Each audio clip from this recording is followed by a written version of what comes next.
When you're at work, do you ever look around and realize most people there want to quit? They want to quit and start something and be somebody, but most of them don't. They just continue clocking in day after day after day, letting the dreams they had of changing disappear. I don't want that for you. That's why in this video, I'm going to show you how to break out of this default mode of living. I'm going to show you the one shift that works for me and will help you consistently do the thing that actually matters to you and get it. I don't want your dreams to die.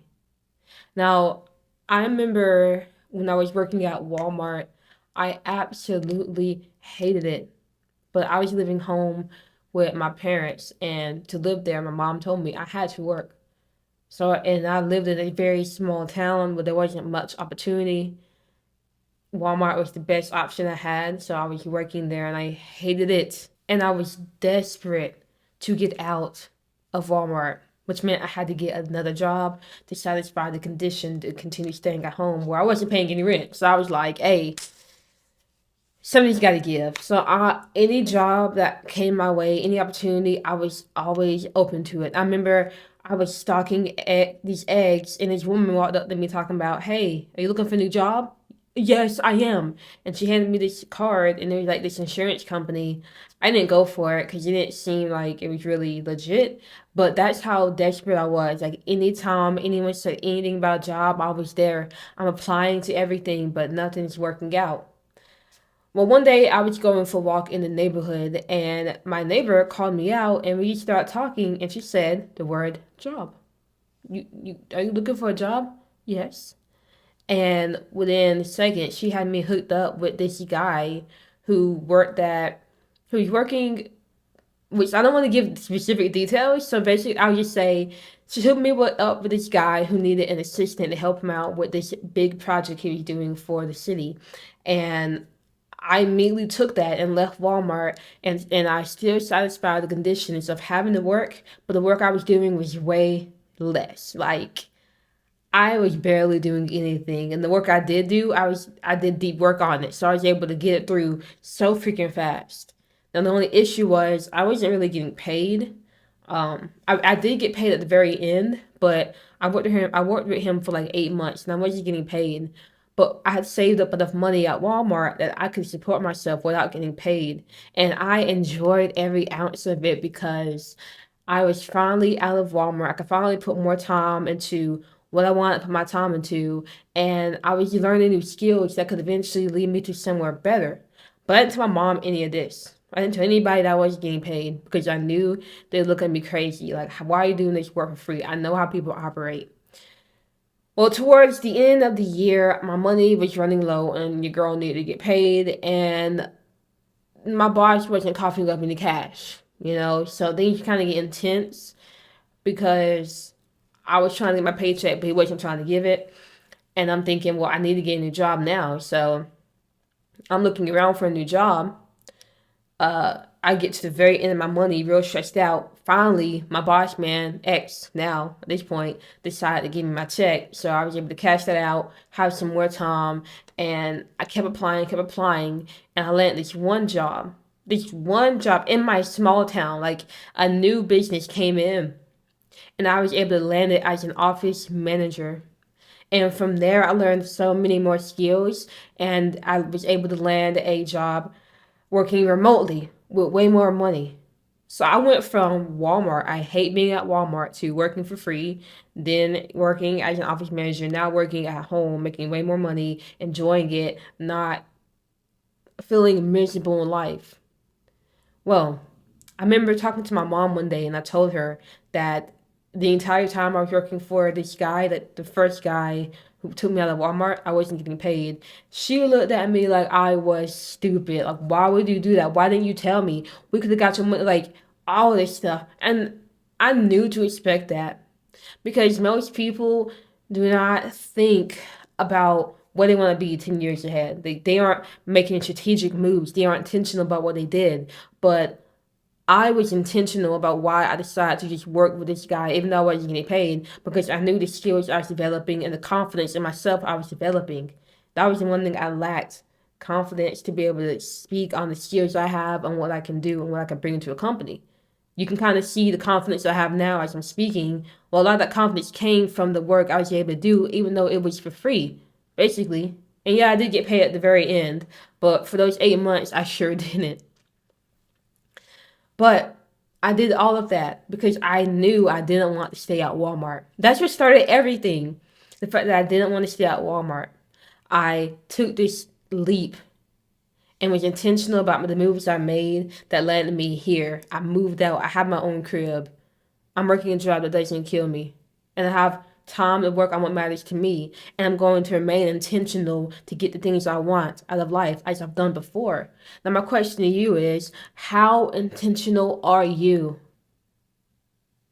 on a day-to-day basis?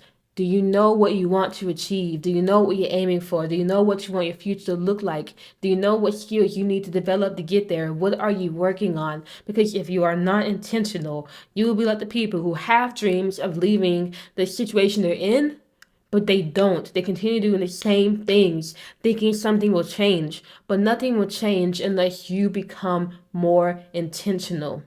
So are you intentional? Let me know. If you're not, that's completely okay because I'm going to show you how you can be more intentional in your day on a day-to-day basis. Now, a super easy way to decide if you are intentional or not is just this simple question.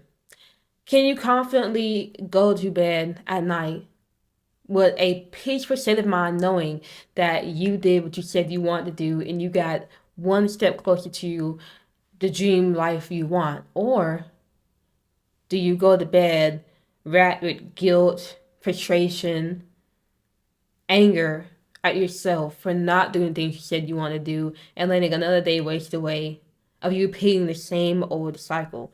The answer to that question will decide whether you've been intentional or you've been living on default mode. I can confidently say I go to bed peace of mind. I mean, right now it is 8:22 a.m. I've got 2 more videos to make before work starts. I'm getting the stuff that needs to get done. And when I go to bed, I'm going to feel good about myself. Can you say the same thing? And this isn't me digging at you. I just want you to be aware. Are you being intentional or not? Now, if you're not being intentional, you realize that you're left with a choice. Are you going to remain unintentional and stay on this default mode of living? You know where it's going to lead you. Are you going to stay there? Or are you going to decide, I want to live more intentional so that I can get what I want? Because I understand that the people who live with intention get what they want from life because they are intentional about it.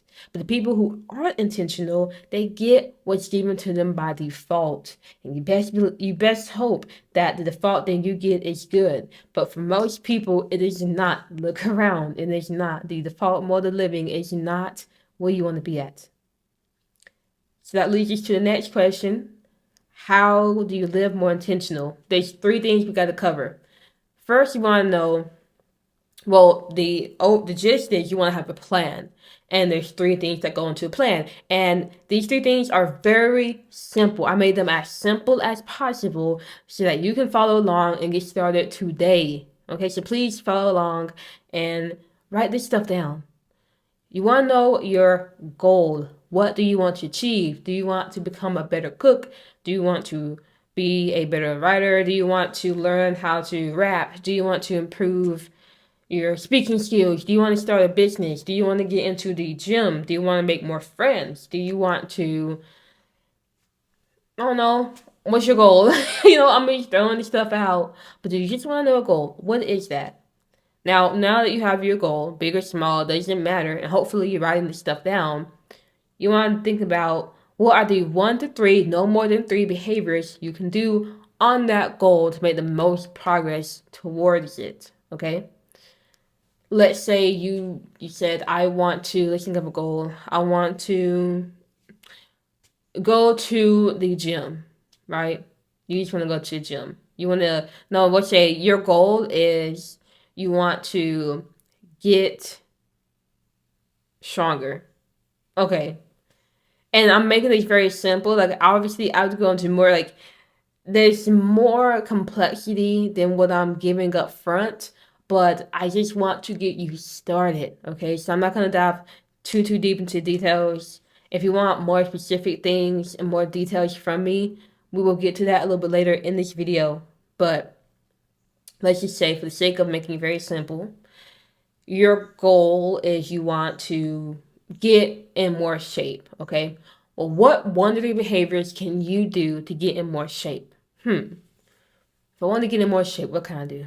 Well, I can walk more. I can eat less food, less junk food, and I can cook more at home. And that's how I'm gonna be more fit. I'm gonna walk more, eat less junk food, and cook more at home. And you know, that plan is very simple. It's just very simple behaviors. But guess what? If you're somebody who has horrible behaviors for your health, where you don't go out, you stay inside all day, you're watching TV, you eat junk food, you don't cook at home, and that's what you do, then just those 3 simple behaviors, even though they don't seem big, they are significant, they are huge, because you're changing so much about what you're doing, and that will help you get more fit. And it's very simple. Very simple. And then once you start getting into the rhythm of it, guess what? Your goal will expand. You're going to say, okay, well, I feel more fit. Now I want to improve my upper body strength by, and then you'll just have these other ideas, and you'll be able to make more behaviors to get you closer to that. And then you'll have another goal, and then more behaviors, and another goal, and more behaviors. And now you're going up this ladder where you're just improving your life because you're being more intentional by following these steps. All right. So now we got the behaviors covered. The last thing is putting those behaviors into this plan. I will do behavior at time or event in environment. Once you have that, you've got your plan completely formed. Now let me go through each element in that formula, and then I will give you an example of how you can use this formula in your daily life. So behavior, you've already figured that out. You figured out the 1 to 3 behaviors. 1 to 3, it doesn't have to be 3, it can be 2, it can be 1, but just 1 to 3 behaviors. Time is whatever, 5 p.m., 6 a.m., 9:45, 12, 1. Event, this is special. This is something you're already doing. So an event is like driving to work. You already drive to work. An event is getting off of work. You already get off of work. An event is eating dinner. You already eat dinner. An event is finishing recording videos, because I'm already recording videos. It's something you already do. And then environment is just where you are, location. Kitchen, bathroom, office, outside, work, it's whatever. Now let me give you an example of how you can make this formula. I obviously am recording videos. How did I get myself to record these videos? Well, my goal is to sell a product. The behavior to sell that product is to have a product to sell and create content to promote that content, promote that service, not service, product. Well, I'm all over the place, but you get what I'm saying. It's to make videos promoting the product. Okay, how can I get myself to make content to promote that product? Okay, let's put to the plan. I will make 4 YouTube videos, each promoting my product before I go to work in my office. So the behavior is recording 4 videos, all promoting my content or my product. Golly, I'm struggling. And the event is before I go to work, because I go to work. That's something I'm already doing. But I'm just saying I'm going to do it before I go to work. So now I know before work starts, I got to have these videos done, and it's got to be 4. And I also know it's going to be in my office. Boom! And now look what's happening. I'm recording videos in my office before work. It's simple as that. So you want to make your plan, and you want to follow it every single day. Make sure the plan is somewhere you can see it daily also. I make sure my plan is my wallpaper every day, but if you write it down on a piece of paper, hang it somewhere, you're going to be able to walk past every single day constantly, because you want to be reminded of that plan as much as you can. And make sure that whatever you need to do, those behaviors, is in the location. So for example, I knew my behavior was recording videos, so I made sure everything I need to record videos is already set up the night prior. So all I had to do was walk in here and sit down and record videos. That's how simple it is. Now I know you're thinking, okay, but there's gotta be more to this. It can't be that simple. It is that simple. I mean, the have you heard of 1% rule? It's this rule James Clear made up in his book Atomic Habits. Well, if you get better about 1% every single day, by the end of the year, you'll be 37 times better. So think about your health, your happiness, your finances, your relationships, all that stuff. If you get better in those things by 1% every day, 1%, you'll be 30, it'll be 37 times better. Your friendships, 37 times better. Your finances, 37 times better. Your happiness, 37 times better. 1%, that's very simple. Very easy. Yeah, this stuff is very simple. You only need to get better by 1%, and this plan helps you get better by 1%. And if you just follow it out, guess what? Things will look up for you. Now, making plans is a big step in living more intentional, but it is not the only step. We want to ultimately stay off the default mode of living, and there are going to be things we come up against that will push us back onto that default mode of living that a plan alone cannot defend you against. That is why I made a course called Live by Design that will break down everything you'll need to know to live more intentionally every single day, and so then you can get what you want from this life. Because the people who get what they want are the ones who get it from intention. But if you don't want to plan and be more intentional about how you're moving, you're going to stay stuck where you are. I'm so sorry to tell you that, but actually it'll get worse for you because nothing stays the same. And we are by nature pulled downward. I mean, gravitation pulls us down. Every year we're getting one step closer to death. We are naturally pulled down. So if you aren't putting in any effort to go up, by default, you're going to go down. Life is not going to get better for you. So make that decision for yourself. You can be more intentional, or you can keep living how you're living and not be happy when 10 years pass by and you're not where you want to be at. So sorry to end the video on that note. Oh my God. But if you did like this video, give it a thumbs up, subscribe, you know what to do. And I'll see you for the next video.